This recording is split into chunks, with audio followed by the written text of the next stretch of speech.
லேவியராகமம் அதிகாரம் 22. பின்னும் கர்த்தர் மோசேயை நோக்கி, இஸ்ரவேல் புத்திரர் எனக்கென்று நியமித்து செலுத்துகிற பரிசுத்த வஸ்துக்களைக் குறித்து ஆரோனும் அவன் குமாரரும் என் பரிசுத்த நாமத்தை பரிசுத்த குலைச்சலாக்காதபடிக்கு எச்சரிக்கையாயிருக்க வேண்டும் என்று அவர்களோடே சொல். நான் கர்த்தர். அன்றியும் நீ அவர்களை நோக்கி, உங்கள் தலைமுறைகளிலுள்ள சன்னதியாரில் எவனாகிலும் தான் தீட்டுப்பட்டிருக்கும் போது இஸ்ரவேல் புத்திரர் கர்த்தருக்கு நியமித்து செலுத்துகிற பரிசுத்தமானவைகளண்டையில் சேர்ந்தால் அந்த ஆத்துமா என் சன்னதியில் இராதபடிக்கு அறுப்புண்டு போவான் என்று சொல். நான் கர்த்தர்.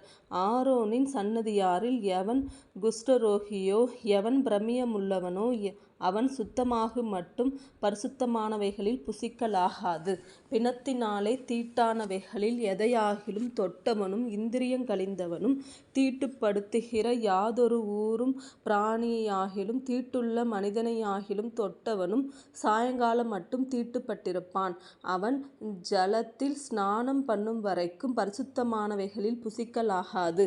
சூரியன் அஸ்தமித்த பின்பு சுத்தமாயிருப்பான். அதன் பின்பு அவன் பரிசுத்தமானவைகளில் புசிக்கலாம். அது அவனுடைய ஆகாரம். தானாய் செத்ததையும் பீறுண்டதையும் அவன் புசிக்கிறதினாலே தன்னை தீட்டுப்படுத்தலாகாது.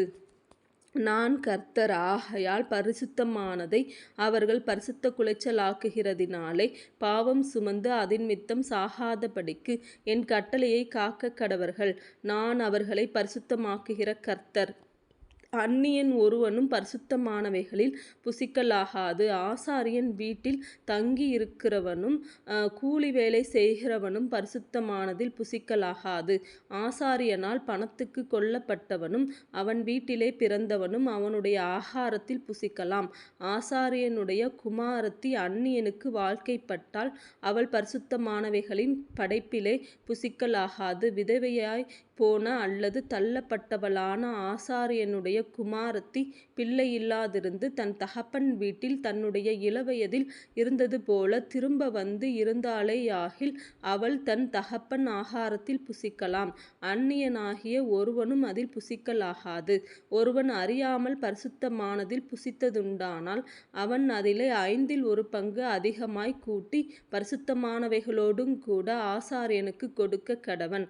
அவர்கள் கர்த்தருக்கு படைக்கிற இஸ்ரவேல் புத்திரருடைய பரிசுத்தமானவைகளை பரிசுத்த குலைச்சலாக்காமலும் அவைகளை புசிக்கிறதினால் அவர்கள் மேல் குற்றமான அக்கிரமத்தை சுமரப்பண்ணாமலும் இருப்பார்களாக. நான் அவர்களை பரிசுத்தமாக்குகிற கர்த்தர் என்று சொல் என்றார். பின்னும் கர்த்தர் மோசேயை நோக்கி, நீ ஆரோனோடும் அவன் குமாரரோடும் இஸ்ரவேல் புத்திரர் அனைவரோடும் சொல்ல வேண்டியது என்னவென்றால், இஸ்ரவேல் குடும்பத்தாரிலும் இஸ்ரவேலில் தங்குகிற அந்நியர்களிலும் தங்களுடைய பொருத்தனைகளின்படியாகிலும் உற்சாகத்தின்படியாகிலும் சர்வாங்க தகன பலிகளாக கர்த்தருக்கு தங்கள் காணிக்கையை எவர்கள் செலுத்தப் போகிறார்களோ அவர்கள் தங்கள் மனதின்படியே மாடுகளிலாகிலும் ஆடுகளிலாகிலும் வெள்ளாடுகளிலாகிலும் பழுதற்ற ஒரு ஆணை பிடித்து வந்து செலுத்துவார்களாக. பழுதுள்ள ஒன்றையும் செலுத்த வேண்டாம்.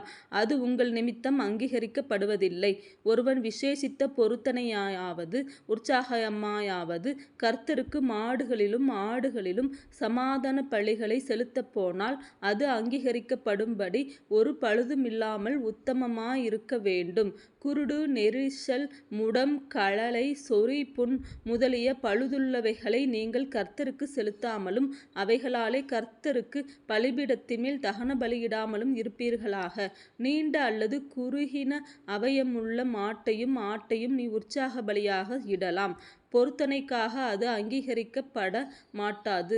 விதை நசுங்கினதையும் நொறுங்கினதையும் காயம்பட்டதையும் விதை அறுக்கப்பட்டதையும் நீங்கள் கர்த்தருக்கு செலுத்தாமலும் அவைகளை உங்கள் தேசத்திலே பலியிடாமலும் இருப்பீர்களாக. அந்நிய புத்திரன் கையிலும் இப்படிப்பட்டதை வாங்கி தேவனுக்கு அப்பமாக செலுத்தீர்களாக. அவைகளின் கேடும் பழுதும் அவைகளில் இருக்கிறது. அவைகள் உங்களுக்காக அங்கீகரிக்கப்படுவதில்லை என்று சொல் என்றார். பின்னும் கர்த்தர் மோசேயை நோக்கி, ஒரு கன்றாவது செம்மறியாட்டு குட்டியாவது வெள்ளாட்டு குட்டியாவது பிறந்தால் அது 7 நாள் தன் தாயினிடத்தில் இருக்கக் கடவது. 8ஆம் நாள் முதல் அது கர்த்தருக்கு தகன பலியாக அங்கீகரிக்கப்படும். பசுவையும் அதின் கன்றையும் ஆட்டையும் அதின் குட்டியையும் ஒரே நாளில் கொல்ல வேண்டாம்.